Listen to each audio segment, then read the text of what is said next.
Sahabat Indonesia, keinginan bisa sangat kuat menggejolak di dalam dada. Keinginan bisa sangat kuat mendesak, serasa tak mungkin lagi untuk kita tahankan. Nah, dalam hidup ini, kita bisa saja memiliki sebuah keinginan yang kuatnya sama persis atau hampir sama seperti yang diinginkan oleh murid-murid Tuhan Yesus. Sehingga ketika mereka akan berpisah dengan Tuhan Yesus, segeralah disampaikan apa yang sudah tersimpan dalam rentang waktu yang sangatlah panjang. Sudah 96 tahun bangsa Yahudi berada di bawah kekuasaan kerajaan Romawi. Sejak Jenderal Pompei menguasai tanah Kanaan pada tahun 63 sebelum Masehi, maka sekarang ini adalah waktu yang sangat pas untuk menyampaikannya kepada Tuhan Yesus. Seperti yang dicatat di dalam Kisah Para Rasul pasal 1 ayat yang ke-6, Tuhan, maukah engkau pada masa ini memulihkan kerajaan bagi Israel? Pergumulan kita pastilah berbeda. Tetapi kita semua punya, maka doa kita juga akan seperti ini. Tuhan, maukah engkau pada masa ini memulihkan hidupku? Atau Tuhan, maukah engkau pada masa ini memulihkan rumah tanggaku, keluargaku, perkawinanku? Sesuatu yang membuat resah, gelisah, sesak di dalam dada. Tuhan, maukah engkau pada masa ini memulihkan bisnisku, atau ekonomiku, atau karirku, atau kesehatanku? Nah, bagi murid-murid, ini adalah waktu yang memang sangat pas. Ya, inilah saatnya. It's time. Sebentar lagi Tuhan Yesus naik ke surga. Sebentar lagi Tuhan Yesus meninggalkan mereka di bumi. Sebentar lagi mereka tidak lagi bisa berjumpa dengan Tuhan Yesus seperti selama ini. Maka waktu yang sangat pas untuk menyampaikan permohonan adalah waktu sekarang ini.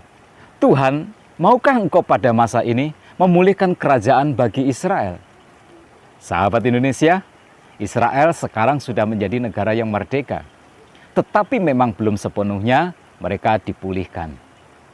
Tetapi kalau sudah berbicara tentang rasa, kita semua sepakat memiliki perasaan yang sama. Bahwa waktu Tuhan untuk menolong kita, bahwa waktu Tuhan untuk memulihkan kita, itu adalah waktu sekarang ini. Ini adalah waktu untuk Tuhan memulihkan semua masalah kita.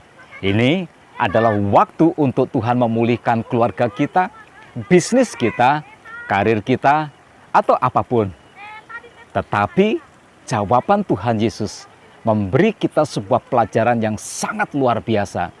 Di dalam ayat yang ke-7 Tuhan Yesus menjawab, engkau tidak perlu mengetahui masa dan waktu yang ditetapkan Bapa sendiri menurut kuasanya.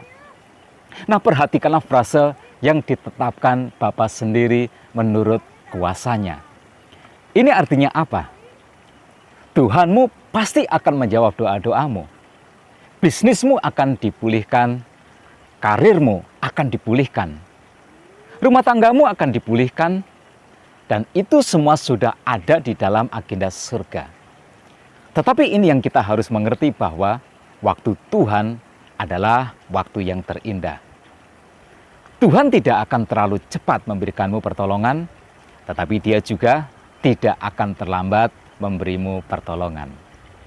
Maka senjata yang paling ampuh dalam hidup ini adalah keikhlasan. Sebab saat kita ikhlas, kita sedang mengakui kemahakuasaan Tuhan atas hidup kita. Saya tidak bisa membayangkan jika seandainya saja Yusuf misalnya tidak ikhlas menjalani hidup ini. Dia dibenci oleh saudara-saudaranya, dia dijual sebagai budak, dan kemudian dia dimasukkan ke dalam penjara selama bertahun-tahun karena sebuah fitnah.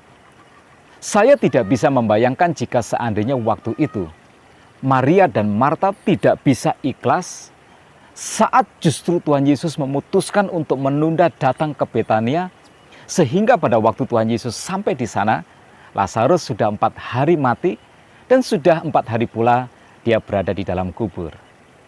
Keikhlasan membuat kita mampu untuk menjalani masa-masa sulit kita.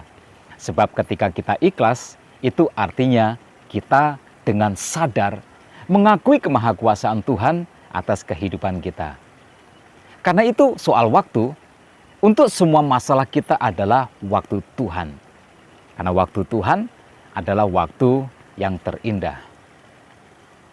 Saya senang dengan nasihat Rasul Petrus yang menasihati supaya serahkanlah segala kekhawatiranmu kepadanya, sebab Ia yang memelihara kamu. Jangan habiskan energimu atau waktumu atau sumber dayamu untuk semua masalah yang engkau khawatirkan itu. Jangan sia-siakan kesehatanmu untuk sesuatu yang sebenarnya sudah ada di dalam agenda kerja Tuhanmu. Tidak ada doa-doa yang tidak didengar oleh Tuhanmu, sebab sesungguhnya Dialah yang Maha mendengar. Tetapi jika sampai hari ini engkau belum juga menerima jawaban doamu, itu hanyalah soal waktu. Jika Tuhan membuatmu harus menunggu, ingatlah baik-baik nasihat ini.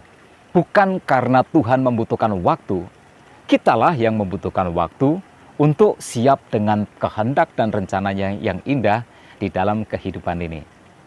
Lalu bagaimana dengan waktu sekarang? Waktu sekarang adalah waktu seperti yang dikatakan Tuhan Yesus di dalam ayat yang ke-8, tetapi kamu akan menerima kuasa kalau Roh Kudus turun ke atas kamu, dan kamu akan menjadi saksiku di Yerusalem dan di seluruh Yudea dan Samaria dan sampai ke ujung bumi. Waktumu yang sekarang adalah waktu dengan Roh Kudus. Ini adalah waktu untuk kita intens dengannya. Ini adalah waktu untuk kita sensitif dengan Roh Kudus, supaya kita bisa mengikuti kehendaknya, supaya kita bisa mengikuti pimpinannya. Ini adalah waktu untuk kita menyerahkan otoritas hidup kita kepadanya, kepada kehendak dan kuasa Roh Kudus. Dan kalau hidup kita ini berada di bawah pimpinan dan kuasa Roh Kudus, maka ini yang akan terjadi.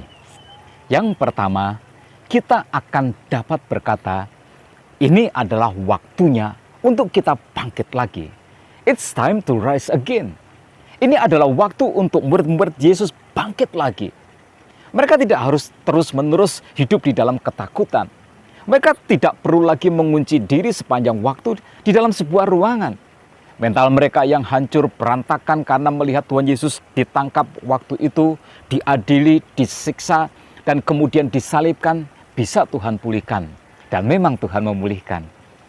Ada amanat agung yang sekarang Tuhan letakkan di pundak mereka. Sahabat Indonesia, apa yang membuat kita sulit untuk bangkit kembali adalah rasa takut. Nah, kata fear atau takut dalam bahasa Inggris, saya temukan ada dua akronim. Yang pertama, false evidence appearing real atau bukti palsu yang seolah-olah nyata. Dan memang kalau disingkat menjadi fear.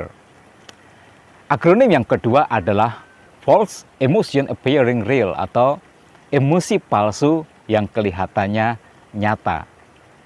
Nah, kalau kita punya fear, kita tidak mungkin bisa bangkit kembali. Fear ini harus dihadapi, fear ini harus dikalahkan, supaya tidak menjadi penghalang untuk kita bangkit kembali.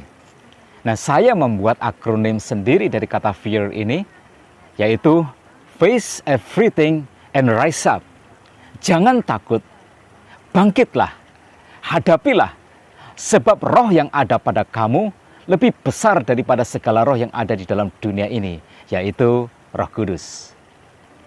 Yang kedua adalah, kalau hidup kita berada dalam pimpinan dan kuasa Roh Kudus, maka kita akan dapat berkata, ini adalah waktunya untuk sekarang kita bergerak.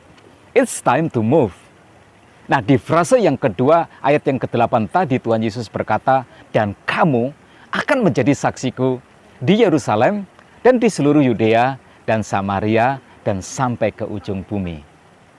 Keselamatan yang kau miliki di dalam Yesus Kristus, jangan kau simpan sendiri. Kabar baik, kabar sukacita, anugerah keselamatan di dalam Yesus, pengampunan Tuhan atas semua dosa, kasih setia Tuhan yang tidak berkesudahan, jangan berhenti hanya sampai kepada dirimu sendiri. Semua orang di dunia ini membutuhkannya. Seperti kita membutuhkan juru selamat, begitu juga semua orang di dunia ini membutuhkan juru selamat.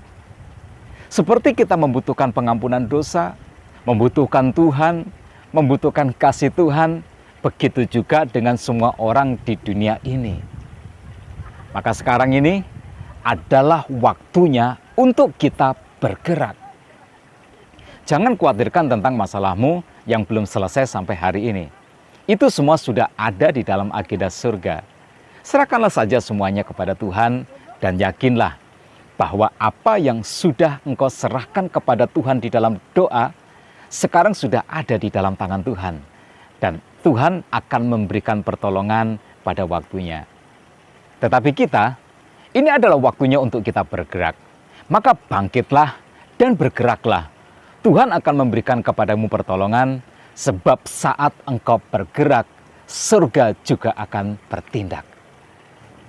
Dari Kota Hujan Bogor, sahabatmu ini mendoakanmu selalu. Aku ada untuk jadi penyembahmu, bersekutu menjadi muridmu, melayani Tuhan dan menjadi saksi, bawa jiwa bagi Tuhan, bawa jiwa bagi Tuhan, bawa jiwa Bagi Tuhan